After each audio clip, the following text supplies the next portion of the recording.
Für die EFDD-Fraktion hat jetzt das The FDD group, Mr. Farage. Good morning. Good morning.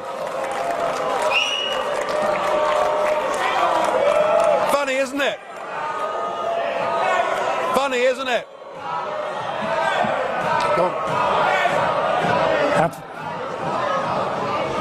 Thank you very much for that very warm welcome. How things have changed. Eine Sekunde bitte. Just a second, Mr. Farage.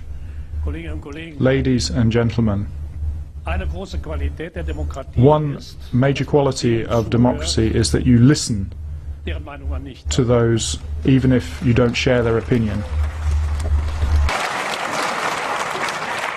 Well, thank you, Mr. Schulz. Isn't it funny? You know, when I came here 17 years ago, and I said that I wanted to lead a campaign to get Britain to leave the European Union, you all laughed at me. Well, I have to say, you're not laughing now, are you?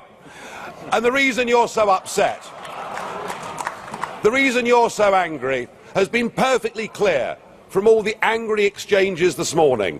You, as a political project, are in denial. You're in denial that your currency is failing. You're in denial. Well, just look at the Mediterranean. No.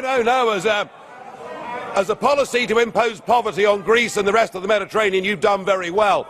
And you're in denial over Mrs. Merkel's call last year for as many people as possible to cross the Mediterranean into the European Union has led to massive divisions between countries and within countries. But the biggest problem you've got, and the main reason the United Kingdom voted the way that it did, is you have, by stealth, by deception, without ever telling the truth to the British or the rest of the peoples of Europe, you have imposed upon them a political union.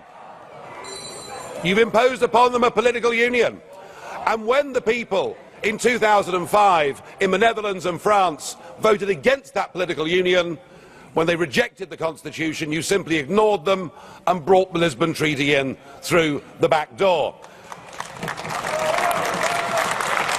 What happened last Thursday was a remarkable result. It was indeed a seismic result, not just for British politics, for European politics, but perhaps even for global politics too, because what the little people did, what the ordinary people did, what the people who have been oppressed over the last few years and seen their living standards go down, they rejected the multinationals, they rejected the merchant banks, they rejected big politics, and they said, actually, we want our country back. We want our fishing waters back. We want our borders back.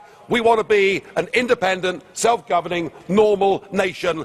And that is what we have done, and that is what must happen. And in doing so, we now offer a beacon of hope to Democrats across the rest of the European continent. I'll make one prediction this morning. The United Kingdom will not be the last member state to leave the European Union. So the question is, what do we do next? Now, it is up to the British government to invoke Article 50. And I have to say that I don't think we should spend too long in doing it. I totally agree, Mr. Juncker, that the British people have voted. We need to make sure that it happens. But what I would like to see is a grown-up and sensible attitude to how we negotiate a different relationship. Now I know that virtually none of you have ever done a proper job in your lives, or worked in business, or worked in trade, or indeed ever created a job. But listen. Just listen. Herr Farage, Augenblick. Mr. Farage, just a second. Liebe Kolleginnen und Kollegen, Ladies and gentlemen, Verständnis für Ihre Aufregung. I do understand that you're getting emotional, but you're acting like UKIP normally acts in this chamber, so please. Don't imitate them. Mr. Farage, however, I would say one thing to you. The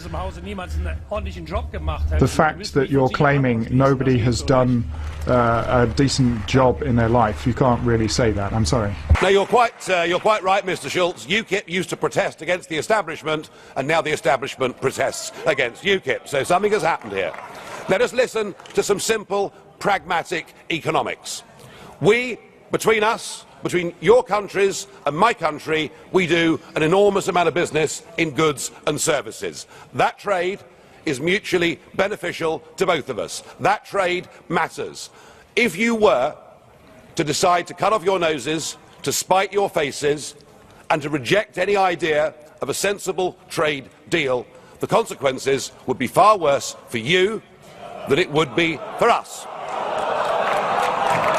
And even no deal is better for the United Kingdom than the current rotten deal that we've got. But if we were to move to a position where tariffs were reintroduced on products like motor cars, then hundreds of thousands of German workers would risk losing their jobs. So why don't we just be pragmatic, sensible, grown up, realistic, and let's cut between us a sensible tariff-free deal, and thereafter recognise that the United Kingdom will be your friend, that we will trade with you, we will cooperate with you, we will be your best friends in the world. But do that, do it sensibly, and allow us to go off and pursue our global ambitions and future. Thank you.